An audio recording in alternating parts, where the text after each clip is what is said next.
جو سبز رنگ کے خانے سے بنے ہوئے ہیں نا، اگر اس پہ ڈبل کلک کریں گے ماؤس کی تو جی آپ لکھا ہوا ہے دیکھ سکتے یہاں ہیں۔ کہ یہاں بھی اس نے اپنے روحانی باپ کا رد کیا ہے، یعنی کہ قاسم ننوتوی صاحب کہتے ہیں کہ خاتم النبیین والی جو آیت ہے اس میں عربی قوانین کے مطابق اور ہر لحاظ سے یہ ثابت ہوتا ہے کہ رسول کریم صلی اللہ علیہ وسلم اصلی نبی ہیں اور باقی سارے عرضی نبی ہیں، یعنی کہ عارضی نبی ہیں۔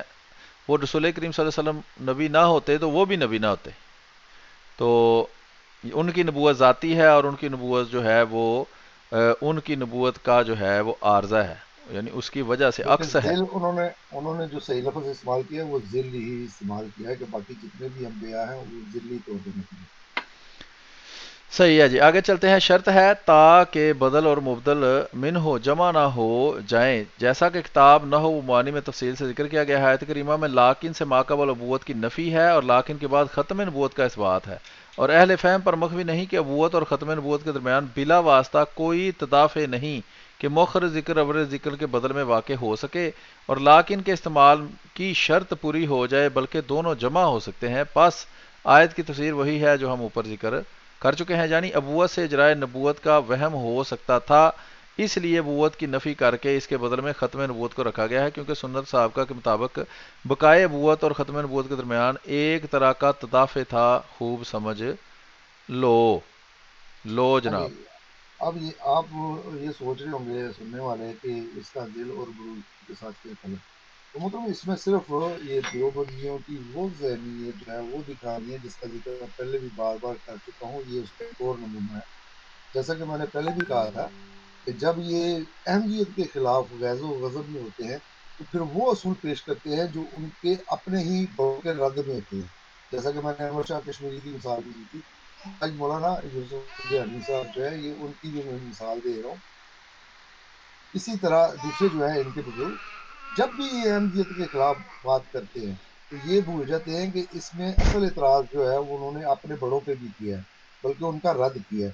تو یہ اس مثال کو سمجھانے کے لیے، جیسا کہ ہم ذل اور بروز کے سلسلے میں بھی ان کے گھر سے گوئیاں دلا رہے ہیں، جس کو یہ بار بار زندیقوں کا عقیدہ یا ہندوؤں کا عقیدہ کہہ رہے ہیں، کہ وہ سارے عقیدے تو خود آپ کے اپنے گھر میں پڑے ہیں، پہلے اپنے گھر کو دیکھ لیتے پھر کسی دوسرے پہ اعتراض کرتے۔ یہ مطلب آگے چلتے ہیں ہم جو اصل بات ہے ذل صفحہ اور نمبر بروز دو والی۔ سو دس ہے، لکھا ہے بروز اہل تناسخ کی اصطلاح ہے، جیسا کہ مصدق اور لامان نے دعویٰ کیا تھا۔ ادیان سماوی شریعت مطہرہ اور تحقیق کے علماء اسلام میں اس کی کوئی اصل نہیں، اور نہ ذلیت ہی دین اسلام کو محاورہ میں آتی ہے، اور جب تک قرآن و حدیث میں کسی لفظ کا محاورہ جاری نہ ہو تب تک اس لفظ کو مدار بنا کر نصوص میں تحریف کرنا زندقہ اور الحاد ہے، یعنی کہ جو جی یہ بالکل، ذل اور بروز کے الفاظ استعمال کرے گا وہ زندیق اور ملحد ہے۔ جی محترم، جیسا کہ ہم نے بتایا کہ خود یہ اصطلاح جو ہے وہ جس کو یہ خود مانتے ہیں کہ یہ مولانا قاسم نانوتوی صاحب کا مکاشفہ ہے، یا بعض جو ہے وہ اس کو ان کی الہامی تحریر کہتے ہیں، تحریر الناس کو۔ اور یہ ذل کا جو محاورہ ہے یہ انہوں نے استعمال کیا۔ وہ کہتے ہیں کہ جتنے بھی انبیاء ہیں وہ آپ صلی اللہ علیہ وسلم کا ذل ہیں، جیسا کہ اس نے سورج کی مثال بھی دی ہے کہ سورج کی اصل جو روشنی ہے وہ سورج کی اپنی ذاتی ہے، باقی جو ستارے چمکتے ہیں تو وہ اس سے مستعار لے کے روشنی ہے، اس کی روشنی سے چمکتے ہیں، خود ان میں چمک نہیں ہوتی۔ تو یہ ذل کا جو عقیدہ ہے خود مولانا قاسم ننوتوی بانی دارالعلوم دیوبند جو ہے انہوں نے اپنی کتاب میں استعمال کیا ہے، جس کو یہ یہاں پہ اب زنداقہ اور الحاد کہتے ہیں، اور کہتے ہیں کہ جب ایسی اصطلاح جو ہے وہ قرآن کی یا حدیث کی نصوص سے ثابت نہ ہو، استعمال کرنے والا زندیق اور ملحد ہے۔ یہ تو آپ یہ ویسے دیکھ لیں جو کہ عبارت اس ہے کے میں کہہ رہا ہوں اگر اس کو اس طرح ہی مان لیا جائے تو اسلام تو سارا زندگی اور الحاد ہی باقی رہ جاتا ہے، کیونکہ وہ اصطلاحیں جو قرآن و حدیث میں استعمال، اس کے علاوہ بے شمار اصطلاحیں ہیں جو بعد میں آنے والوں نے استعمال کی ہیں اور آج تک مختلف کتابوں میں، اس کے علاوہ بھی اگر اس کو اصول کے طور پر مان لیا جائے کہ جی جو وہ اصطلاح جی وہ تو آپ کی بات صحیح ہے کہ اگر اس کو اصول کے طور پر مان لیا جائے تو پھر اسلام جو ہے وہ ان کے ہاتھ سے جاتا ہے، لیکن خاص طور پہ میں ان کا ذکر کر رہا ہوں دیوبندیوں کا، جن کا یہ بھی کہنا ہے کہ اگر کوئی صوفی نہیں ہے تو وہ حقیقی مسلمان بھی نہیں ہے، یعنی کہ حقیقی مسلمان ہونے کے لیے صوفی ہونا جو ہے وہ بھی لازم ہے ان کے اور نزدیک۔ میں توجہ دلا رہا ہوں کہ مثال کے طور پر آپ کا جو فکرہ ہے اس میں صوفی کے جو اصطلاح ہے اس کا اسلام سے کیا تعلق ہے؟ یہ رسول کریم صلی اللہ علیہ وسلم نے یا صحابیوں نے اپنے آپ کو صوفی کہا ہے؟ قرآن میں کہیں، حدیث میں کہیں اس کا ذکر ہے؟ اصطلاح آپ کی ہم دیکھ بات لیں، اگر کریں. جی بالکل، اب یہ دیکھ لیں کہ یہ سارے ہی جب ہندوستان اکٹھا تھا تو اس وقت سارے ہی یہ صوفیاء کے سلسلوں سے ان کا تعلق تھا. یہ جتنے بھی سلسلے ہیں، یہ چشتی ہو گیا، سور وردی ہو گیا، اسی طرح دیگر جو ہیں قادری وغیرہ، یہ سارے صوفیاء کے سلسلے ہیں. تو پھر اس حساب سے تو یہ سارے ہی زندیق اور ملحد جو ہیں وہ قرار پائیں گے ان کے اصول کے مطابق. لیکن اس جی وقت میں خاص طور پہ یہ بیان کرنا چاہ رہا ہوں کہ یہ دیکھیں کہ انہوں نے اب خود قاسم نانوتوی جو بانی دارالعلوم دیوبند ہے، ان کو بھی زندیق اور ملحد جو ہے وہ ثابت کر دیا ہے، صرف احمدیت کی دشمنی میں. جی جی تو یہ ہوتا ہے کہ جب بندہ دشمنی میں اندھا ہو جاتا ہے تو اس کو پھر یہ بھی یاد نہیں رہتا کہ میں اسی شاخ کو کاٹ رہا ہوں جس شاخ پہ میں بیٹھا ہوں. تو پچھلے ہاں پروگرام میں میں یہ بتا چکا ہوں، یہ کہتے ہیں کہ ہم سلسلہ شاہ ولی اللہ کے وارث ہیں، ہاں اسی سلسلے کا ہم تسلسل ہے. تو اب انشاءاللہ اگلے حوالے جو ہم نے پہلے بھی دکھائے ہیں، آج بھی ہم کچھ حوالے دکھائیں گے. تو یہ شاہ ولی اللہ جو ہے رحمۃ اللہ علیہ، ان کی کتب میں بھی یہ ذل اور بروز جو ہے وہ پایا جاتا ہے. اسی طرح جو حضرت مجدد ثانی رضی اللہ تعالیٰ عنہ، ان کی آپ مکتوبات جو کیا نام ہے اس کا، مکتوبات ربانی ہے یہ غالباً، ہاں جی، اگر وہ پڑھ لیں اس کا ہر دوسرا صفحہ جو ہے اس پہ ذیل لکھا ہے. وہ پوری کی پوری کتاب پڑھ لیں، مکتوبات امام ربانیہ جو ہے جی وہ جی ساری کی ساری بھری پڑی ہے. وہ اس کے حوالے نکالنے کی ضرورت نہیں، وہ پوری کتاب ہی جیسا کہ میں بتا رہا ہوں کہ ہر دوسرے صفحے پہ اس پہ ذیل کی اصطلاح جو ہے وہ انہوں نے استعمال کی. تو یہ پھر ان کے نزدیک، ان کے فتوے کے مطابق یہ سارے کے سارے جو ہیں یہ زندیق بھی تھے نعوذ باللہ، اور یہ ملحد بھی تھے. تو بھائی پھر دیکھ لیں کہ ان کا اسلام جو ہے وہ کیا بچتا ہے. جی چلتے ہیں ہم اگلے والے کی طرف. صفحہ نمبر 212 کے اوپر ہے جی. مثلا یہاں ایک نوٹ ساتھ لکھا ہوا ہے، اس کو میں دیکھتا ہوں کہ اس میں کیا ہے. اس میں لکھا ہے جی نوٹ میں کہ قرآن کا ایک ظاہر ایک باطن ہے. ہاں ٹھیک ہے، یہ نوٹ ہے اس پر. آگے صفحہ نمبر 212 میں 112 نمبر جو پوائنٹ ہے، ریڈ نشان لگا ہوا ہے، لکھا ہے اور مرزا قادیانی علیہ الصلوۃ والسلام بروز و ذلیت کے دعوی میں متفرد نہیں، یعنی اکیلے نہیں ہیں، بہت سے زندیق ہمیشہ یہی کرتے آئے ہیں. تو بس یہ پھر یہی انہوں ہے، نے کافی ہے. پھر کافی ہے کہ میں خیال آپ وضاحت مزید ہو گئی. وہ کہتا ہے کہ یہ صرف حضرت مسیح موعود علیہ السلام نے جو ہے نا یہ اصطلاح استعمال نہیں کی، بڑے بے شمار زندگی ہیں. تو انشاءاللہ وہ ہم حوالے جو ہیں وہ پیش کر دیں گے. اب ہم سب کو ڈکلیئر کر دیں، اعلان کر دیں کہ یہ سارے کے سارے نعوذ باللہ جو ہے وہ زندگی تھے، کیونکہ دشمنی جو ہے وہ حضرت مسیح موعود علیہ السلام سے تبھی برقرار رہ سکتی ہے جب ان کو بھی زندگی اب کہیں گے. جیسا کہ میں نے اوپر وہ لگایا ہوا تھا کہ ان کا خود یہ ماننا ہے کہ قرآن کا ایک ظاہر بھی ہے اور ایک باطن بھی ہے. جی جی تو اگر یہ ظاہری الفاظ سے ہٹ کے اگر کسی نے کوئی معنی بیان کیے ہیں تو اس پہ یہ اعتراض کیوں کرتے ہیں؟ بلکہ آگے چل کے میں اسی پروگرام کی کسی اور قسط میں انشاءاللہ بتاؤں گا. وہ کہتے ہیں کہ قرآن جو ہے وہ چار طریقے ہیں. ایک جو ہے عبارت جو ہے وہ عام لوگوں کے لیے، اس کے جو خاص خاص باتیں ہیں وہ جو ولی اللہ وغیرہ ہوتے ہیں ان کے لیے. اسی طرح انہوں نے چار اس کے درجات بتائے ہیں. جب میں وہ پیش کروں گا تو پھر میں وہاں پہ بھی بتاؤں گا کہ اس کے جو حقیقی معرف جو ہیں قرآن کے وہ صرف انبیاء کے لیے. اور اب اگر کسی نبی نے نہیں آنا ان کے عقیدے کے مطابق تو وہ تو پھر کوئی نہیں بتائے گا. اس کا مطلب یہ تین کی حد تک رہیں گے، قرآن کو مکمل طور پہ یہ کبھی بھی نہیں سمجھ سکیں گے. اور جیسا کہ ہمارا یہ ایمان ہے کہ قیامت کے آخری دن تک، آخری گھڑی تک یہ جو قرآن ہے یہ واجب العمل ہے. ہر دور کے لوگوں نے اپنے اپنے حالات کے مطابق اس وقت کی جو علم تھا اس کے مطابق اس کی اصطلاحات جو ہیں وہ استعمال کی ہیں، جیسا کہ یہ ذیل اور بروز ہے. آئندہ جب زمانہ بدلے گا تو ہو سکتا ہے کہ وہ ان کے لیے کچھ اور اصطلاحات استعمال کریں جو کہ اس زمانے کے علم کے مطابق ہو، تاکہ لوگوں کو سمجھنے میں آسانی ہو. جیسا کہ میں نے شروع میں کہا تھا کہ حضرت مسیح موعود علیہ السلام نے اس دور میں، کیونکہ یہ سارے ہی صوفیاء کے سلسلوں سے وابستہ تھے اور یہ اصطلاحات سمجھتے تھے، اسی وجہ سے انہوں نے اپنے عقیدے کو سمجھانے کے لیے وہ صوفیاء کی اصطلاحات ہی استعمال کی ہیں، تاکہ لوگوں کو ان کا جو صحیح دعویٰ ہے وہ سمجھ آ سکے، جس کو آج یہ زندیقیت اور الحاد جو ہے وہ کہہ رہے ہیں. تو جی مطلب آگے چلتے ہیں. اور وہ لوگوں کو سمجھ آیا ہے. جن لوگوں نے حضرت مسیح موعود علیہ السلام کو قبول کیا ہے وہ انہی میں سے نکلے تھے، ان کو وہ ساری باتیں سمجھ آئی تھی تو انہوں نے مانا تھا. اگلا حوالہ ہے آفتاب نبوت، کتاب کا نام ہے، اور یہ بانی مدرسہ دیوبند کے پوتے ہیں قاری محمد طیب صاحب. یہ محتمم دارالعلوم دیوبند تھے. یہ دیوبند وہ مدرسہ ہے جس کے پڑھے ہوئے لوگوں کو ماننے کی وجہ سے دیوبندی کہلاتے ہیں. صفحہ نمبر 81 ہے. لکھا ہے اصل امتیازی خصوصیت وہی نور بخش اور سب ستاروں کے نور کی اصل ہونا ہے. آگے لکھا ہے انوار کمال کی اصل ہے، اس لیے اصل میں نبی آپ ہیں اور دوسرے انبیاء اصل میں نہیں بلکہ آپ کے فیض سے نبی ہوئے ہیں. ٹھیک ہے جی. ہاں جی، یہ یہ جو محاورہ انہوں نے یہاں پہ استعمال کیا ہے، یہ اصل میں وہی ذل اور بروز والی جو ہے نا کیفیت، اس کی مزید وضاحت کر رہے ہیں. دو کے لفظ یہاں پہ ذل انہوں نے استعمال نہیں کیا، آگے جا کے وہ کریں گے بھی، لیکن یہ وہی بات ہے جو کہ مولانا نعمت صاحب نے بیان کی کہ آپ صلی اللہ علیہ وسلم جو ہے وہ آفتاب ہے، یعنی کہ آپ صلی اللہ علیہ وسلم کی نبوت جو ہے وہ اصل ہے، وہ روشنی جو ہے وہ اصل اس کی آپ ہے. باقی جتنے بھی ستارے یعنی کہ نبی ہیں وہ ذلی طور پہ چمکتے ہیں، ان کی اپنی خود میں چمک نہیں ہے، وہ آپ جی جی کی روشنی سے مستعار لی ہے. یہی بات جو ہے وہ یہاں پہ وہ بتا رہے ہیں کہ انوار کمال کی اصل ہے، اس لیے کہ اصل میں نبی آپ صلی اللہ علیہ وسلم ہے اور دوسرے انبیاء علیہ السلام اصل میں نہیں بلکہ آپ کے فیض سے نبی ہیں. اب ان کو وہ اصلی نبی نہیں مان رہے، ان کو وہ ذلی نبی مان رہے ہیں، اصلی نبی نہیں مان رہے وہ، حالانکہ وہ سب مستقل طور پہ بھی ان کو نبی کہا بھی جاتا ہے اور ان کا دعویٰ بھی تھا. یعنی کہ ذلی نبی کہنے کے باوجود ان کو یہ اصلی مانتے ہیں، وہاں پہ یہ ختم نبوت کی مہر نہیں ٹوٹتی. اس لیے آپ صلی اللہ علیہ وسلم نے خود ایک حدیث میں جیسا کہ یہ ذکر آتا ہے کہ میں اس وقت بھی خاتم النبیین تھا جب حضرت آدم ابھی اپنی پانی اور مٹی میں گندے پڑے تھے، تو آپ صلی اللہ علیہ وسلم تو اس وقت بھی خاتم النبیین تھے. تو یہ ذلی نبی جتنے بھی آئے ہیں جن کو یہ بعض روایتوں کے مطابق 1,24,000 بھی کہتے ہیں، مختلف روایتیں ہیں اس کو، تو جب اتنے نبی آئے ہیں تب بھی آپ کی خاتمیت پہ کوئی فرق نہیں پڑا. تو اب اگر ایک اور ذلی آئے تو اس سے آپ صلی اللہ علیہ وسلم کی خاتمیت پہ کیا فرق پڑتا ہے؟ یہ بھی ایک سوال ہے جو عام طور پہ خاتم کی بحث سے ہوتی ہے. بہرحال ہم چلتے ہیں اپنے موضوع کی طرف. تو آگے چلتے ہیں. یہ بھی مجھے یہاں تک یاد ہے، یہ بھی حوالہ ہم پہلے پیش کر چکے ہیں، اس کو جلدی سے ہم پڑھتے ہیں تاکہ باقی حوالہ کی طرف چلیں.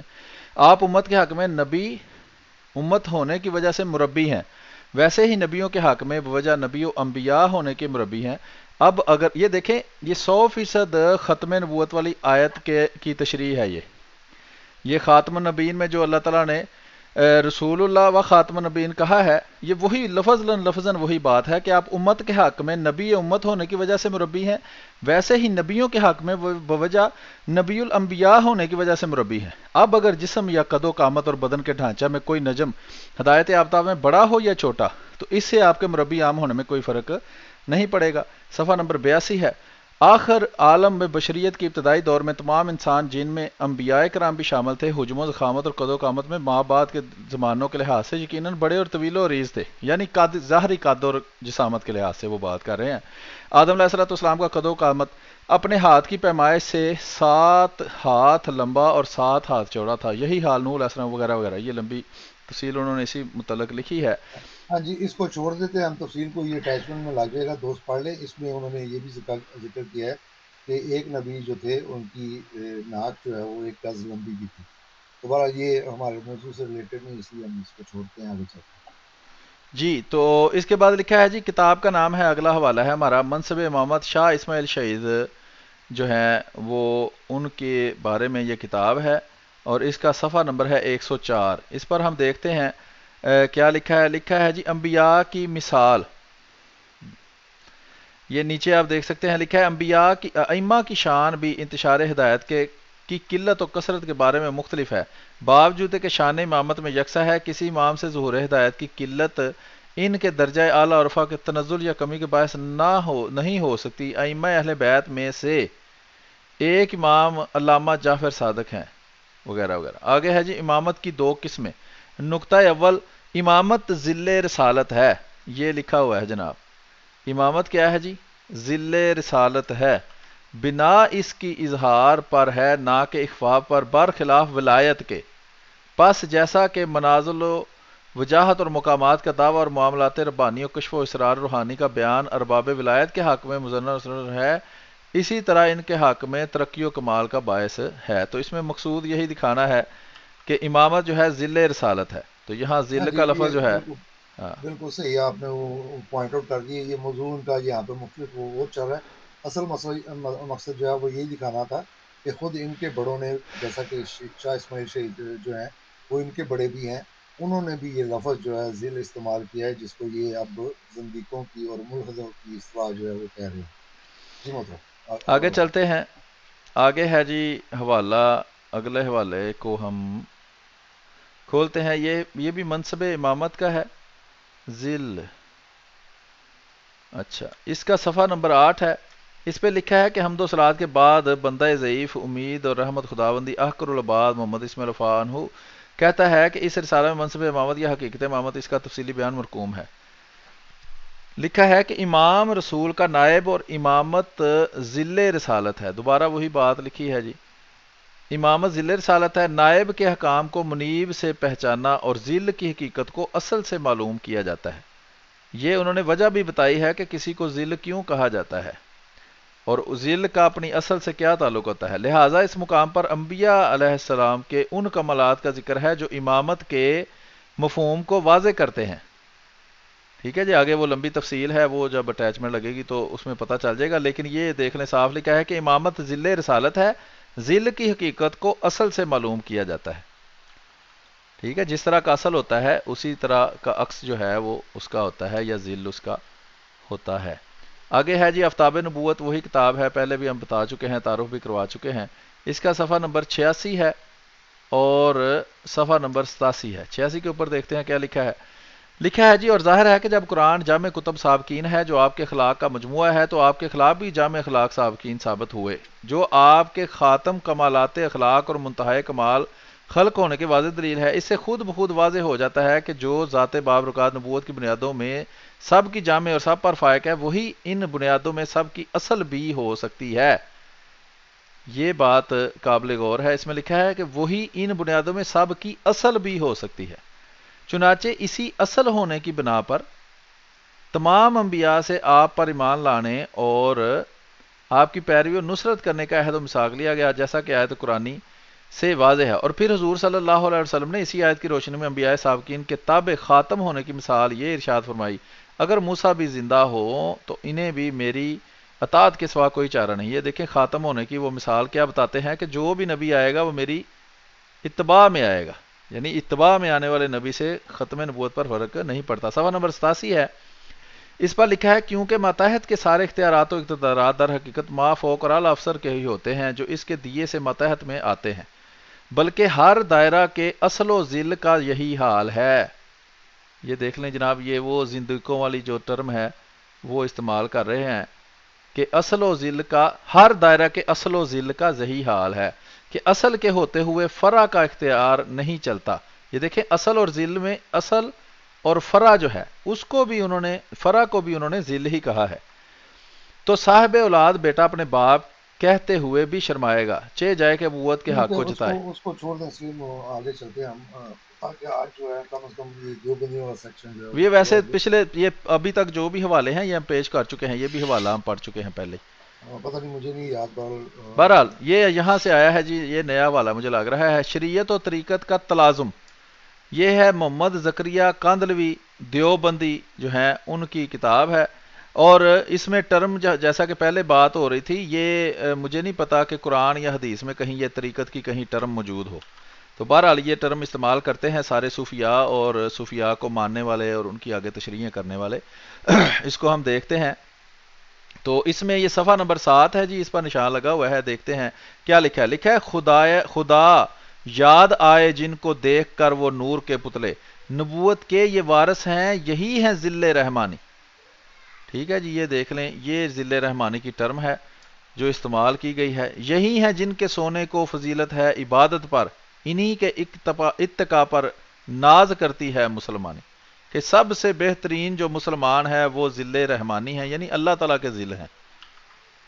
ٹھیک ہے جی، ہاں جی، ایک اس کے جو خانے ہیں ان کو بھی کلک کر لیں کبھی۔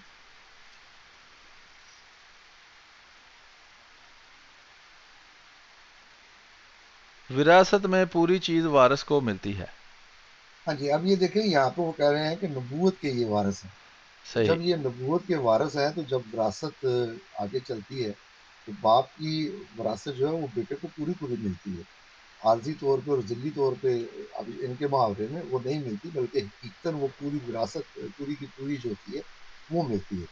اب یہاں پہ انہوں نے پھر وہی لفظ جو ہے وہ ذل استعمال کیا ہے، جو کہ ان کی اصطلاح کے مطابق یہ زندگیوں کی اصطلاح ہے، ملحدوں کی جو ہے۔ اسی طرح انہوں نے ضمن ایک بات ہے، وہ میں بتا دوں، یہ دیوبندی ذہنیت کا اس سے کچھ اندازہ ہو جائے گا۔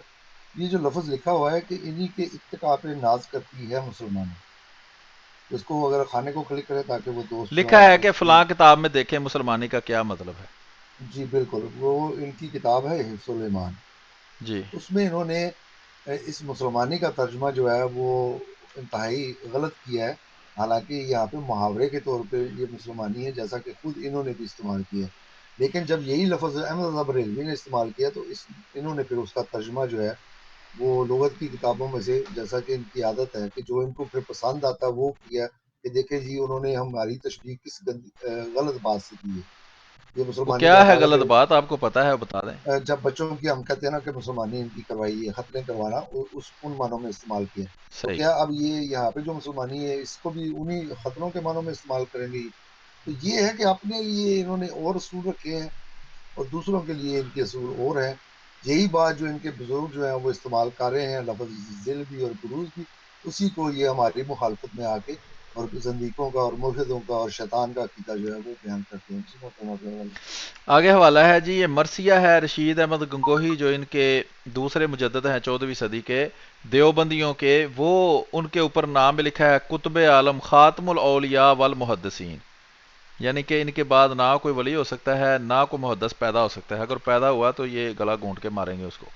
فخر الفقہاء والمشائخ، یہ ٹائٹل صفحہ تھا جی۔ اس کے آگے یہ صفحہ نمبر 5 ہے، اس میں یہ نیچے شعر لکھا ہوا ہے کہ جو تھا موصل اللہ ہو گیا واصل بحق ہے، پھرے ہیں ڈھونڈتے سرگشت گانے تی یسیمانی۔ جنید و شبلی ثانی ابو مسعود انصاری، جنید و شبلی ثانی ابو مسعود انصاری، رشید ملت و دین غوث اعظم قطب ربانی۔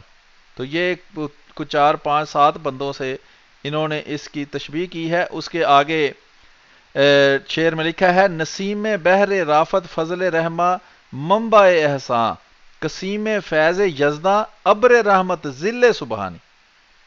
ٹھیک ہے جی، یہ دیکھیں یہ ذل سبحانی جو ہے وہ انہوں نے ٹرم استعمال کی ہے۔ اور اس کے علاوہ یہ جو کہتے ہیں جی نام کسی کا کسی کو نہیں دے سکتے، تو یہ جنید اور بندہ ہے، شبلی اور بندہ ہے، ابو مسعود انصاری اور بندہ ہے، اور رشید اور ہے، اور غوث اعظم اور ہے۔ تو یہ 5 7 بندے جو ہیں وہ سب اسی کو کہا گیا ہے۔ تو اب یہ بیویاں سب کی ایک دوسرے پر جائز ہو گئی ہیں یہ کہنے سے، یہ اب دیوبندی سلیم ہمیں آپ خود ہی اپنی بتائیں گے۔ آواز چیک کر لیں، اس میں تھوڑی سی نا وہ ڈسٹربنس آ رہی ہے، آواز کو چیک کر لیں۔ یہ صرف یہ سافٹ ویئر میں کوئی پرابلم ہے، اس کی وجہ سے شاید یہ ہو رہا ہو۔ امید ہے کہ ریکارڈنگ میں شاید، کیونکہ ریکارڈنگ ڈائریکٹ مائک میرے سے جا رہی ہے تو اس میں امید ہے کہ ٹھیک ہی ہوگی۔ چلے اگر آپ کہتے ہیں امید ہے ٹھیک ہوگی، کیونکہ پہلے بھی ایک پروگرام میں آپ نے اسی بات پہ کہا تھا کہ ریکارڈنگ میں ٹھیک ہوگی، تو وہ اس میں بھی ٹھیک نہیں تھی، تو اس لیے دیکھ لیں ایک دفعہ، اس کو چیک کر جو بات ہے وہ واضح جو ہے وہ لوگوں تک پہنچ اچھا جائے۔ جی، تو ابھی یہ ہے کہ میں پھر ریفریش کرتا ہوں، پھر ہم دیکھتے ہیں آواز بہتر ہوتی ہے یا نہیں۔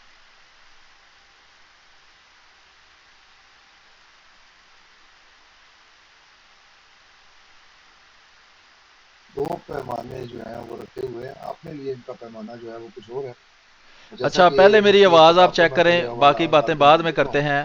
آپ کو میری آواز وہ آ رہی کہتے ہے؟ ہیں کہ اگر ایک بات جو ہے وہ آپ کو مفتی میری تک آواز آ پہنچے، رہی ہے؟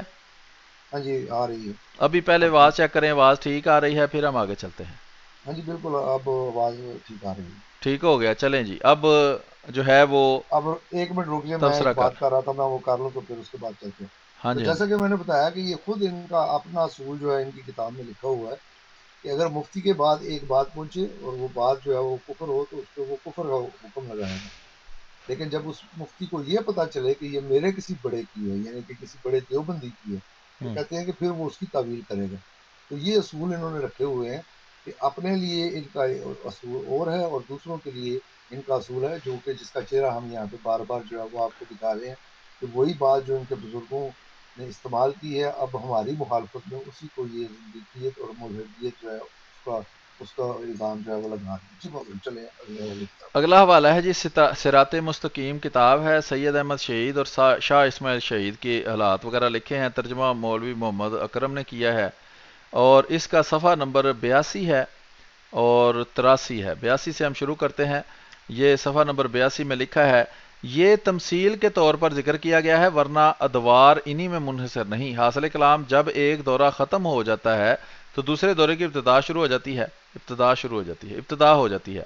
ایسے شخص کے وجود سے پہلے دورے کی ہدایت کو کمال کی انتہا تک پہنچایا جاتا ہے اور اس کو ترجمان مقرر کر کے اس کی برکت والی زبان سے اللہ کی تازہ مہربانیوں کی طرف آدمیوں کو دعوت دی جاتی ہے، اور اس برکت والی زبان سے اللہ کی تازہ مہربانیوں کی طرف آدمی کو دعوت دی جاتی ہے اور اس دورہ کی امامت اس کو بخشی جاتی ہے جو زمانے میں آدمیوں سے زیادہ باکمار اور اللہ تعالیٰ کے فیض کے زیادہ لائق ہوتا ہے، اور یہ مقام مستقل طور پر تو حضرت خاتم النبوت اور فاتح الولایت محمد صلی اللہ علیہ وآلہ وسلم کے لیے مخصوص ہے، اور آپ کی پیروی کی برکت سے اس مقام کا نمونہ بعض بزرگوں کو بھی عطا کیا جاتا ہے۔ کیسے عطا کیا جاتا ہے جی؟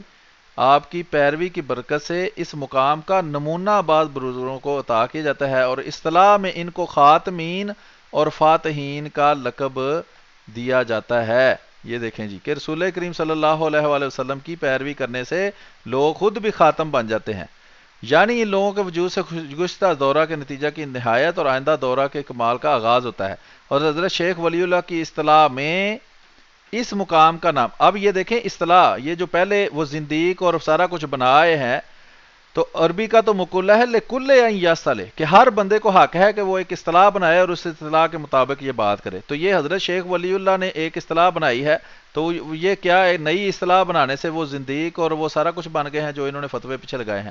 اس مقام کا نام مقام کروانیت ہے۔ اب یہ مقام کروانیت یہ قرآن حدیث میں کہاں لکھا ہے، لیکن انہوں نے اصطلاح بنائی ہے۔ اسی طرح یہ ذلی بروزی کی بھی ایک اصطلاح ہے، اور اس دورہ میں جتنے اہم اہل کمال پائے جاتے ہیں حقیقت میں وہ اسی، اگلے صفحہ پر جاتے ہیں، حقیقت میں وہ اسی امام دورہ کے پیرو ہیں، خواہ وہ اس کو جانے یا نہ جانے، اور اس کی پیروی کا یہ معنی نہیں کہ وہ قصداً اس امام کی تقلید کرتے ہیں یا اس کی تربیت کا سلسلہ اسماعت تک پہنچتا ہے، بلکہ اس مقام میں اتباع کا یہ معنی ہے کہ جو شان الہی دورہ حاضر میں ظاہر ہو یہ لوگ بھی جان و دل سے اس کی خدمت میں کوشش کریں۔ پہلا افادہ آگے نیچے لکھا ہے کہ کیونکہ یہ تینوں مقام مستقلی طور پر انبیاء علیہ الصلوۃ والسلام کے مانے گئے ہیں اور ان کے ماسوا ان لوگوں کے کمالات کے ذل اور ان مقامات کے نمونے کے سوا کسی چیز تک رسائی نہیں۔ کہاں تک رسائی ہے جی؟ کمالات کے ذل، اور نمونہ بھی اصل میں وہ ذل کو ہی کہہ رہے ہیں، اور یہ اب زندیق اور جو بھی بننا ہے وہ یہ خود ہی بن گئے ہیں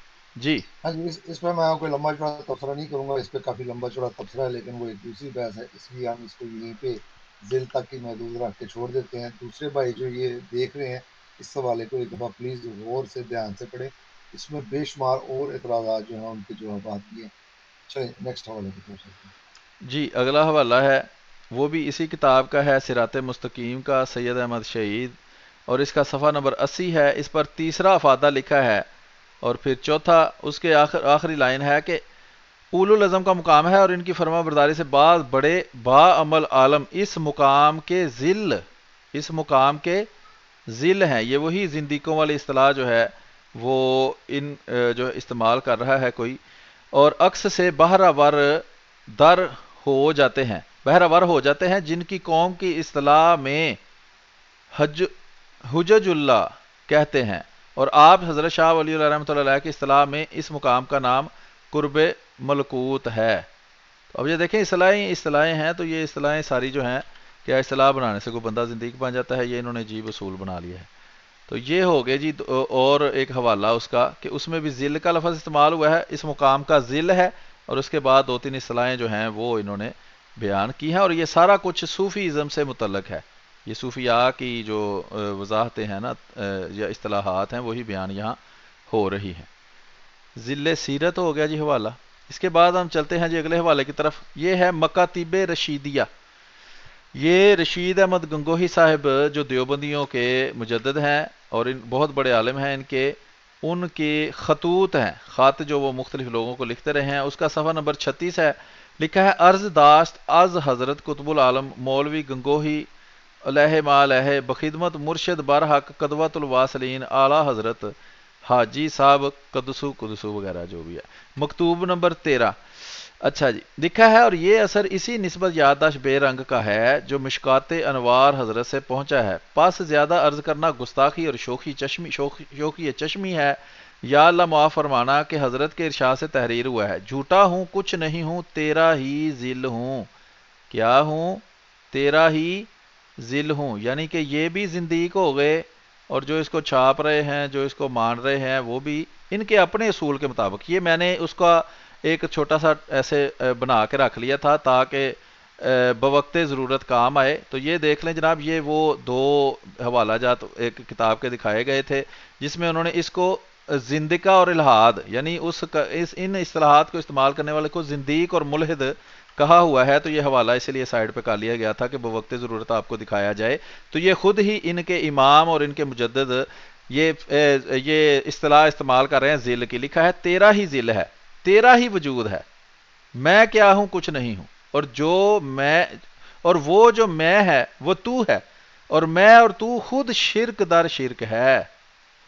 استغفر اللہ استغفر اللہ استغفر اللہ لا حول ولا قوت۔ اب عرض سے معذور ہوں، فرما کر قبول کریں۔ وسلام 1306 ہجری۔ جی جناب۔ جی محترم، وہ جو تبصرہ کرنے والا تھا، جو بتانے والا تھا کہ یہ اب ان کی اصطلاح اور ان کے فتوے کے مطابق وہ حکم جو ہے وہ ان پہ لگے گا، نہ کہ ہمارے فتوے کے مطابق ہم ان کو زندگی کریں، بلکہ یہ خود ان کے ہی جو بزرگ دیوبندی جو ہیں ان کا جو فتویٰ ہے وہ ان پہ بھی اب اپلائی ہوگا۔ تو اس کی یہ وضاحت آپ نے بھی کر دی تھی، تو زیادہ کہنے کی گنجائش نہیں ہے، اگلے حوالے کی طرف سے۔ آگے حوالہ ہے جی فضائل صدقات، شیخ الحدیث مولوی محمد زکریا کاندلوی صاحب۔ تو یہ آپ یہ نے بھی اس اسی کا دوسرا حوالہ ہے، یہ جو ہم نے پہلے پڑھا ہے یہ بالکل اسی کا انہوں نے ذکر کیا۔ میں نے کہا کہ چلیں دوسرا بھی بتا دوں کہ جو مولانا زکریا ہیں انہوں ہاں نے بھی اس کو زندگیت نہیں سمجھا، بلکہ انہوں نے بھی اپنی کتاب میں اس کا ذکر جو ہے وہ کیا ہوا ہے، ورنہ ٹھیک ہے۔ حوالہ یہ وہی ہے جو مکتوبہ ہاں یہ تفسیر دیکھیں میں یہاں سے ہے جی، تیرا ہی ذل ہے، تیرا ہی وجود ہے، میں کیا ہوں کچھ نہیں ہوں، اور جو میں ہوں وہ تو ہے، اور میں اور تو خود شرک ہے۔ استغفر اللہ استغفر اللہ۔ اس میں ایک اور اہم بات ہے کہ یہ صوفیاء کے دو بہت مشہور اصطلاحات ہیں، وحدت الوجود اور وحدت الشہود۔ اس کا بھی نہ قرآن میں کہیں ذکر ہے نہ حدیث میں۔ اگر نئی اصطلاحیں استعمال کرنا ہی زندگی اور الہاد ہے تو سب سے بڑا الہاد تو خود یہ وحدت الوجود اور وحدت الشہود ہے۔ اور یہ میں نے اس لیے بھی ذکر کیا ہے کہ یہ جو حوالہ میں پڑھ رہا ہوں کہ تیرا ہی وجود ہے، میں کچھ نہیں ہوں، جو میں ہوں وہ تو ہے، اور وہ تو اور میں کہنا بھی شرک ہے، یہ وحدت الوجود کا سارا معاملہ چلا رہے ہیں کہ تو بھی خدا ہی ہے اور میں بھی خدا ہی ہوں۔ کیوں جی، غلط تو نہیں کہہ رہا؟ ہاں جی، یہ وہی اصل میں وحدت الوجود کا جو فلسفہ ہے وہ مانتے ہیں، یہ دیوبندی جو ہیں وہ بھی مانتے ہیں۔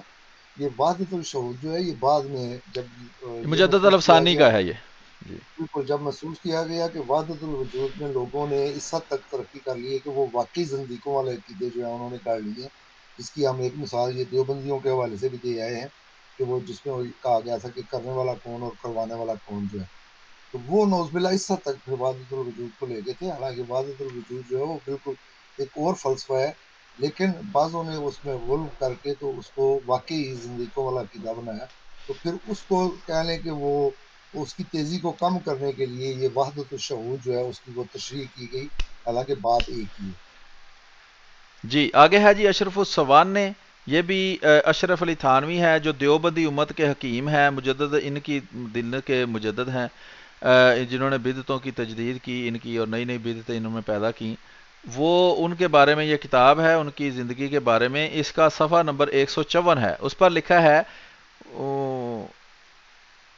ہے یہ حوالہ ہے حضرت مولانا شاہ عبد العزیز صاحب کو دو شخصوں پر فخر تھا، باعتبار درایت مولانا محمد اسماعیل شہید پر اور باعتبار روایت مولانا اسحاق پر، اور فرماتے ہیں الحمدللہ الذی وہب لی علل کبر اسماعیل و اسحاق۔ مجھے ہاں یہ یعنی کہ محترم یہ کسی اور وجہ سے میں نے اس پہ نشان لگایا ہوا، میں آگے کہا کہ چلتے ہیں بعض جی، لوگ آگے سمجھیں لکھا کہ ہے غلط ہے۔ آ کے بوڑھے زمانے میں مجھے اسماعیل اور اسحاق کو عطا کر۔ تو یہ دعا ہے حضرت ابراہیم علیہ السلام کی۔ اچھا صفحہ نمبر 154 ہے جی، اس پر لکھا جی ہے حضرت وہ زکریا علیہ السلام کی میرا خیال، اچھا میں ٹھیک ہے جی، غلطی نہیں کر رہا تھا، ہاں لیکن وہ نہیں علیحدہ یہ موضوع حضرت ہو میں جائے گا۔ ویسے میں عرض کرتا ہوں کہ یہ حضرت ہاں جی، ابراہیم علیہ السلام بھی بزرگ تھے، اور ان کو بزرگی میں دو بیٹے عطا ہوئے تھے، ایک اسماعیل اور اسحاق۔ تو انہوں نے بھی ہاں کہا جی، ہے کہ وہاب لی علی الکبر اسماعیل و اسحاق، جس طرح جی ابراہیم کو اسی وجہ سے بوڑھے میں نے وہ اس پہ نشان لگایا ہوا ہے کہ ہاں وہ کسی ٹھیک، اور وجہ سے ہے۔ ہاں ٹھیک ہے. اچھا آگے چلتے ہیں جی. اس کے آخر پر لکھا ہے ہمارے حضرت حاجی صاحب، یعنی حاجی امداد اللہ مہاجر مکی، یہ بڑے مشہور بزرگ ہیں، دونوں دیوبندیوں کے بھی اور بریلویوں کے بھی، دونوں ان کو مانتے ہیں.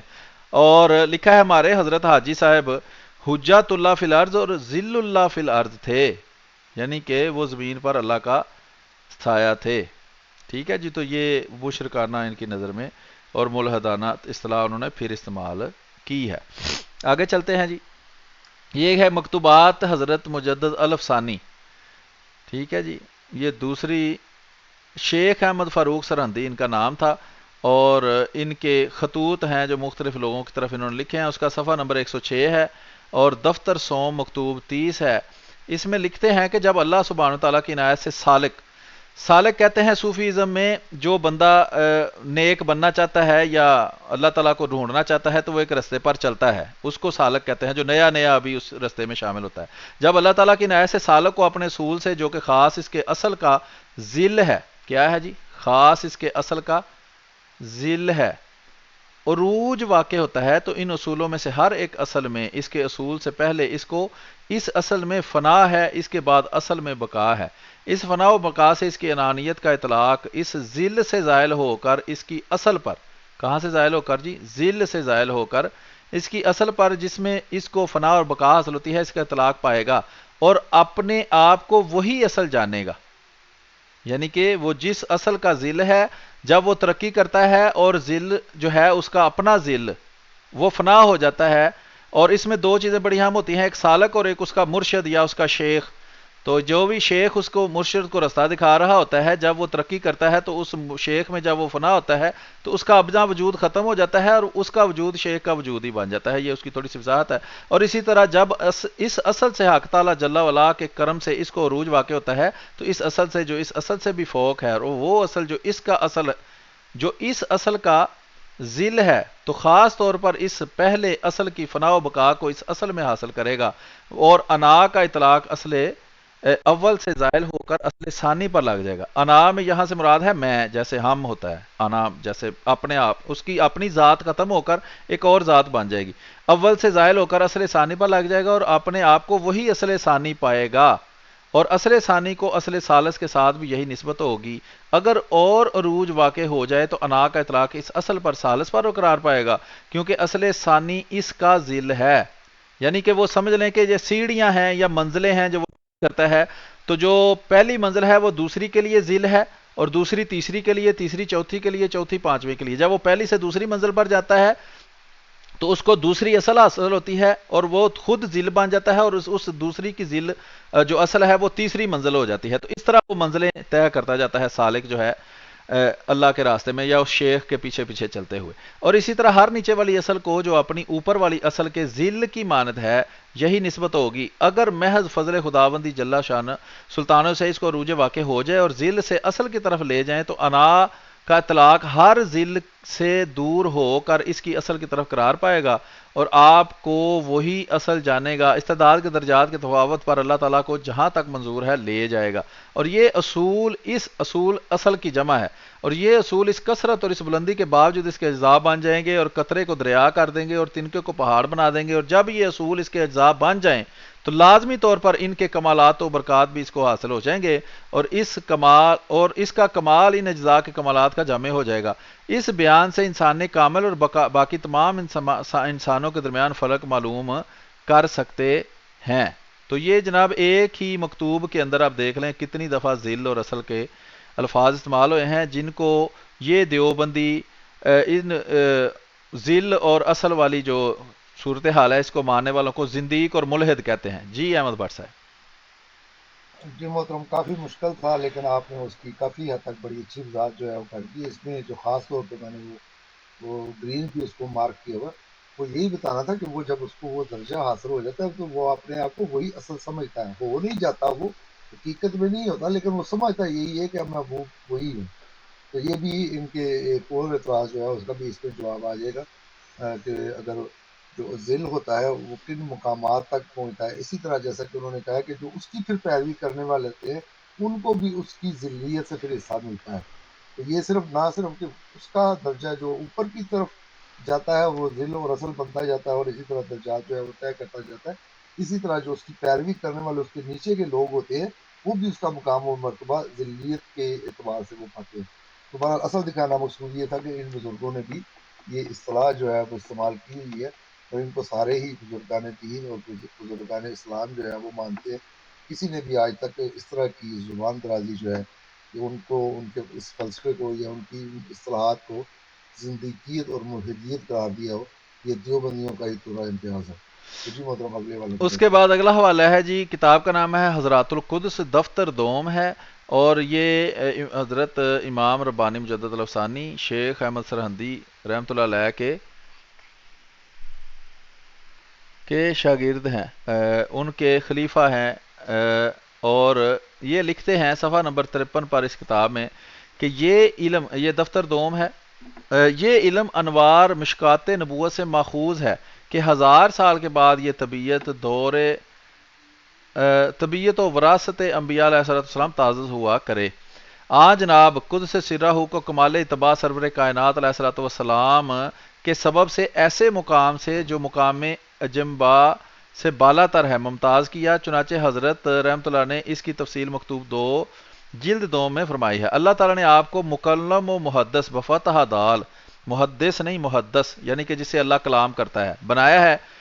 چنانچہ حضرت امام نے ایک مکتوب میں لکھا ہے کہ واضح ہو کہ کلام حق مال بشر کبھی بالمشافہ ہوتا ہے، اور یہ افراد انبیاء علیہ السلام وسلم سے مخصوص ہے.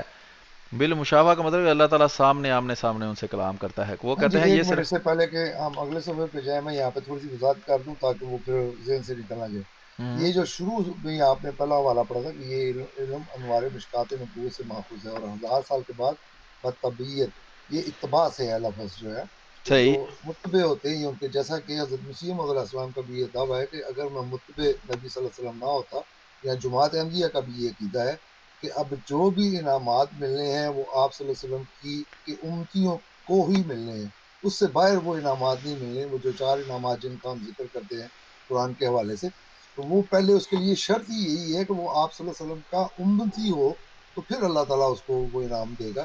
جیسا کہ خود حضرت مسیح علیہ السلام نے بھی کہا کہ اگر میرے اعمال پہاڑوں کے برابر کی ہوتے اور میں آپ صلی اللہ علیہ وسلم کا امتی نہ ہوتا تو مجھے یہ جو مقام اور درجہ ملا ہے وہ نہ ملتا. یہ یہاں پہ اسی کی وضاحت کر رہے ہیں کہ ان کو وراثت کے طور پہ، کیونکہ وہ وارث تبھی ہو سکتے ہیں جب ان کے ماننے والے ہوں، اور ان کے اتباع کے طور پہ یہ جو انعامات ہیں، اور خاص طور پہ یہ انعامات جو ہیں وہ 1000 سال کے بعد ہیں. جو یہ اعتراض کیا جاتا ہے کہ جی پہلوں کو کیوں نہیں ملے، تو اس کی وجہ ہے کہ اللہ تعالیٰ نے اس کی، قرآن مجید سے بھی ہم اس کا استدلال کرتے ہیں مختلف آیات سے، جب وہ موقع آئے گا تو انشاءاللہ وہاں پہ ہم ذکر اس کا کریں گے. تو صرف بتانے کا یہاں پہ مقصد یہ ہے کہ یہ جتنے بھی انعامات یہ جن کی بات ہو رہی ہے یہ صرف پیروی اور اتباع سے ملتے ہیں، اور وہ بھی آن صلی اللہ علیہ وسلم کی پیروی ہوتی ہے. جی محترم اگلا والا جو جی اسی لکھا سے ہے پڑھتے ہیں. واضح ہو کہ کلام حق مال بشر، یعنی اللہ تعالیٰ جب انسان سے کلام کرتا ہے کبھی بالمشافہ ہوتا ہے، یعنی آمنے سامنے اللہ کلام کرتا ہے، یہ افراد انبیاء علیہ السلام سے مخصوص ہے. کبھی بعض کامل پیروان انبیاء کے ساتھ بطور اتباع و وراثت ہوتا ہے، اور جب یہ کلام کسی ولی کے ساتھ کثرت سے ہونے لگے تو اس کو محدث کہا جاتا ہے. 100% یہی تعریف جو یہاں محدث کی گئی ہے وہ حضرت مسیح موعود علیہ السلام نے نبی کی ہے، اور شروع میں اسی لیے اپنے آپ کو محدث بھی کہتے رہے، اور بعد میں خدا تعالیٰ کی وحی کی وجہ سے آپ نے وہ اسی کو نبوت بھی کہا ہے. تو یہ 100% وہی تعریف مجدد الافسانی بھی کر رہے ہیں کہ جب یہ کلام جو اللہ انسان سے کرتا ہے کسی ولد کے ساتھ کثرت سے ہونے لگے تو اس کو محدث کہا جاتا ہے. جس طرح کے امیر المومنین حضرت عمر رضی اللہ تعالیٰ عنہ کو کہا گیا یہ کلام سوائے الہام اور القائے فی روح کے ہے، اور اس کلام سے بھی علاوہ ہے جو ملائک کے ساتھ خدا کا ہوتا ہے. ایسے کلام کے ساتھ انسان کامل مخاطب کہا جاتا ہے جو عالم خلق اور عالم امر اور عالم روح اور عالم نفس وغیرہ وغیرہ. آگے صفحہ نمبر 54 ہے، لکھا ہے جناب قدس سرہ، یعنی کہ مجدد الافسانی کو ولایت انبیاء علیہم الصلاۃ والسلام سے مشرف کیا گیا، اور ولایت ذلی کا ولایت اصلی کے ساتھ اتصال بخشا گیا. یہ دیکھ لیں جناب، ولایت ذلی اور اصلی بھی یہاں انہوں نے اصطلاحات استعمال کی ہیں، اور یہ دیوبندیوں کے اس جھوٹے اور من گڑت فتوے کے مطابق ان کو وہ ملحد اور زندیق بھی کہہ رہے ہیں. جی یہ یہاں پہ جو جس ولایت ذلی کا وہ ذکر کر رہے ہیں یہ وہ عام ولی والی ولایت نہیں ہے، یہ جو نبی کی ولایت ہوتی ہے یہ اس کی ذلیت کی بات کر رہے ہیں. یہ صرف عام جو ولی ہیں اس سے، اسی وجہ سے انہوں نے پیچھے وہ 1000 سال والا جو فلسفہ ہے جو وہ بیان کیا ہے کہ 1000 سال کے بعد یہ درجات جو ہیں وہ ملتے ہیں. پہلے جو ولی تھے وہ ان کو صرف ولایت کا حق ملا، ولی کہلوانے کا حق ملا، لیکن یہ جو ہے یہ جو نبوت کی ولایت ہوتی ہے، ایک نبی کی جو ولایت ہوتی ہے، یہ اس کی ذریت کی یہاں پہ بات کر رہے ہیں. تو بہرحال اصل چیز جو تھی وہ یہی دکھانا تھا کہ یہ بزرگان دین جو ہے انہوں نے یہ محاورہ جو ہے وہ استعمال کیا ہوا ہے. آگے چلیں. آگے ہے جی سوان قاسمی، کتاب کا نام ہے. اس میں لکھا ہوا ہے کہ یہ جلد نمبر 2 ہے. جو مدرسے سے مکتبے سے یہ شائع ہوئی ہے کہ جس کے پڑھے ہوئے مولویوں کی وجہ سے یہ لوگ دیوبندی کہلاتے ہیں. اور سوان قاسمی اس کا صفحہ نمبر 81 ہے 81. اس پہ لکھا ہے کہ قبل اس کے کچھ آگے بڑھوں بے ساختہ اس وقت بھی ذل میں اصل کی زندگی کا عکس معلوم ہوتا ہے کہ جھانک رہا ہے. کیا ہوتا ہے جی؟ ذل میں اصل کی زندگی کا عکس معلوم ہوتا ہے کہ جھانک رہا ہے. 63 سال کی زندگی میں وہاں بھی دیکھا گیا تھا کہ انسانی تاریخ کے رخ کو پھیر دینے والے واقعات مدنی زندگی کے 10 سال کی محدود مدت ہی میں پیش آئے تھے. گویا اسی 10 سال میں قیامت تک اسلام کی، بلکہ کہیے تو کہہ سکتے ہیں کہ انسانیت کے مستقبل کی تاریخ پوشیدہ تھی. آگے صفحہ نمبر 82 میں حاشیہ میں لکھا ہے تاکہ ذل اور اصل میں خلقی اور اختیاری تطابق کی سعادت باہم پہنچے. کیا پہنچے جی؟ ذل اور اصل میں خلقی اور اختیاری تطابق کی سعادت باہم پہنچا دی جائے اور اصل کا پورا پورا عکس ذل میں نمایاں ہو جائے. یہ وہ زندیق اور ملحد جو ہیں وہ ان کے سارے اپنے ہی گھر والے بن رہے ہیں جو انہوں نے فتویٰ لگایا تھا. مثلا تمہید میں حضرت مؤلف سوان دام مجد نے نانوتا کی جغرافیائی صورت کی کھجوروں کے جھنڈ نانوتا کو ڈھانپے ہوئے ہیں. مدینہ تو نبی سے مشابہ دکھلائے. یہ دیکھ لیں جناب، ہمیں اعتراض کرتے ہیں جی قادیان میں حج ہو گیا اور فلاں ہو گیا، تو یہ دیکھ لیں کہ ان کو جو جہاں قاسم نانوتوی رہتا تھا وہ رسول کریم صلی اللہ علیہ وسلم کا شہر یعنی کہ مدینہ ہی لگتا تھا. مدینہ تو نبی سے مشابہ دکھلائی دیتا تھا. آگے ہے حق تعالیٰ آپ کو علوم نبوت سے سرفراز فرمائے گا جو حسب ارشاد حضرت حاجی صاحب یعنی حاجی امداد اللہ مہاجر مکی شبہ ہے شکل وہی کے. پھر یعنی کہ وہ دیکھ لیں کہ حضرت رسول کریم صلی اللہ علیہ وسلم کا شہر جو ہے وہ ننوتا کی طرح کا ہے، اور جو علوم حاصل ہونے ہیں قاسم ننوتوی کو وہ رسول کریم صلی اللہ علیہ وسلم کی وحی کی طرح کے ہیں. پھر صاحب اسوام مختوطہ نے نور نبوت کے زیر سایہ حضرت والا اور ان کے 3 ساتھیوں محمد یعقوب، رفیع الدین اور حاجی محمد عابد کو خلفائے اربعہ سے تشبیہ دی. لیں جناب پیچھے کوئی چیز رہ گئی ہے تو بتا دیں، وہ بھی ڈال دیتے ہیں اندر. نہیں، وہ جو شبہ آپ کے ذہن میں پڑھنے لگا اس نے حال جو ہے وہ حاشیے میں کر دیا کہ نہیں ہم اس آگے لیے پڑھتے ہی نہیں نا، جس طرح یہ کرتے ہیں کہ جتنا لکھا ہے بس نہیں، اتنا پڑھ کے. آپ نے کوئی بات چھپانی نہیں، مطلب میں نے پہلے بھی کہا تھا کہ انشاءاللہ ہم ساری بتائیں گے. اب دیکھیں یہ ایک طرف سے یہ ان کو ہو بہو وہی ثابت کرنا جو ہے وہ چاہ رہے ہیں، جیسا کہ انشاءاللہ آگے حوالہ بھی آئے گا. تو اس میں انہوں نے یہ بھی بتایا ہے کہ آج صلی اللہ علیہ وسلم کی روح مبارک جو ہے وہ مولانا قاسم نانوتوی کے ہر ایک جسم کے ہر عضو میں آج صلی اللہ علیہ وسلم کا ہر عضو جو ہے وہ حلول ہو گیا تھا. جی بالکل وہ انہوں نے بیان کیا ہے. اسی طرح یہاں پہ بھی وہ جو کہتے ہیں وہی کا شکل، جیسا کہ جنہوں نے احادیث وغیرہ کا مطالعہ کیا ہے کہ جب آپ صلی اللہ علیہ وسلم پہ وہی نازل ہوتی تھی تو وہ اس سے بھاری پن، بلکہ یہاں تک تھا کہ اگر آپ سواری پہ سوار ہوتے تھے تو وہ سواری اس بوجھ سے بیٹھ جاتی تھی. یہ شکل ہے جس کا یہ بوجھ ہے جس کا وہ ذکر کر رہے. تو یہ کہتے ہیں کہ یہی کفیت جو ہے وہ مولانا قاسم نانوتوی پہ بھی طاری ہوتی تھی. اس کی تشریح جو ہے پھر وہ حاجی امداد اللہ مہاجر مکی نے جب ان سے ذکر کیا گیا، اگر وہ تھوڑا سا پیچھے نشان میں نہیں لگائے ہوئے یا وہ واقعہ جو ہے وہ اسی کتاب میں دوسری جگہ پہ وضاحت کے ساتھ لکھا ہوا ہے، تو یہ اسی شکل کی بات کر رہے ہیں کہ جیسے وہی کے وقت آج صلی اللہ علیہ وسلم پہ وہ بوجھ یا وزن جو ہے وہ محسوس ہوتا تھا، بالکل ویسے ہی کیفیت جو ہے وہ مولانا قاسم نانوتوی صاحب کی ہوتی تھی جب ان پہ وہ بقول ان کے اب جو وحی کا نزول ہوتا ہے. تو یہ ساری تشبیہات انہی سے دے رہے ہیں. اسی طرح یہ مرثیے کے حوالے جو ہیں وہ آگے بھی آئیں گے کہ پھرے تھے ڈھونڈتے کعبہ میں بھی گنگوہ کا رستہ، جو رکھتے تھے اپنے دلوں میں پتہ نہیں کون سا عرفانی. تو یہ وہاں پہ کعبہ میں بھی جا کے گنگوہ کے رستہ دیکھتے تھے، اس لیے کہ وہ ان کے لیے اصل گنگوہ ہی تھا. تو اسی طرح کی یہ باتیں جو ہیں یہ اپنے بزرگان میں یہ ثابت کرتے ہیں. اصل مقصد یہی تھا کہ وہ اس کو کہہ رہے ہیں کہ قاسم نانوتوی صاحب جو ہیں وہ ذل تھے آج صلی اللہ علیہ وسلم کا، جیسا کہ وہ ذل اور اصل کی پھر آگے مزید جو ہے وہ وضاحت کر رہے ہیں۔ تو محترم یہ جتنے بھی ان کے اب ماننے والے ہیں، اب وہ تو حیات نہیں ہیں، ان کو تو اللہ تعالیٰ جو ہے وہ ان سے حساب لے گا۔ تو جو ان کے ماننے والے ہیں اور جو اس طرح کے اعتراضات کرتے ہیں اور اس طرح کی باتیں کرتے ہیں کہ یہ جی ہندوؤں کی اصطلاحیں ہیں، یہ ان کا تناسب اور حلول ہے، انشاءاللہ وہ اگلے حوالے جو آئیں گے ہمارے اگلے پروگرام میں بروس کا سلسلہ جو ہم شروع کریں گے، اس میں جو آ جائے گا کہ ہندوؤں کا جو عقیدہ تھا وہ بالکل مختلف تھا۔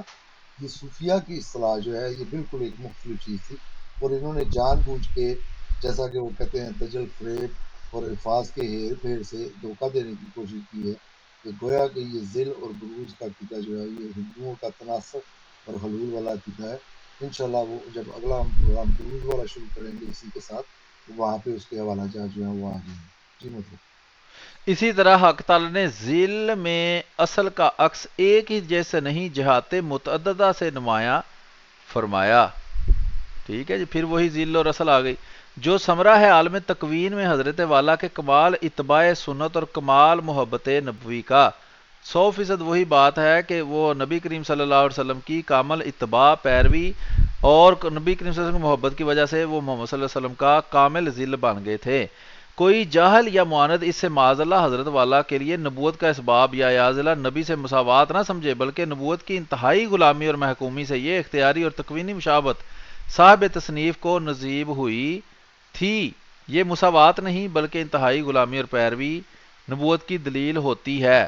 محمد طیب، یہ قاری محمد طیب صاحب بہت بڑے ان کے عالم ہوئے ہیں اور ان کے پوتے تھے، تو یہ حضرت مسیح موعود علیہ السلام جب یہ بات کریں تو تب کفر کے فتوے، لیکن اپنے بارے میں جب یہ بات کریں اپنے کسی بڑے کے بارے میں تو تب کہہ دیتے ہیں نہیں جی نہیں، وہ کوئی ایسی بات نہیں ہے، وہ تو صرف کامل پیروی کی وجہ سے ایسی صورتحال پیدا ہو جاتی ہے، ایسی کوئی بات نہیں ہے۔ تو جی محترم، میں اسی لیے میں نے کہا تھا کہ ہم کوئی انشاءاللہ کوئی بات جو ہے وہ چھپائیں گے نہیں، کوئی ٹوٹے جو ہیں وہ ہم نہیں دکھائیں گے کہ اپنے مقصد کا صرف 2-3 لائنوں کا ٹوٹا ہم دکھا دیں، پورا پورا صفحہ۔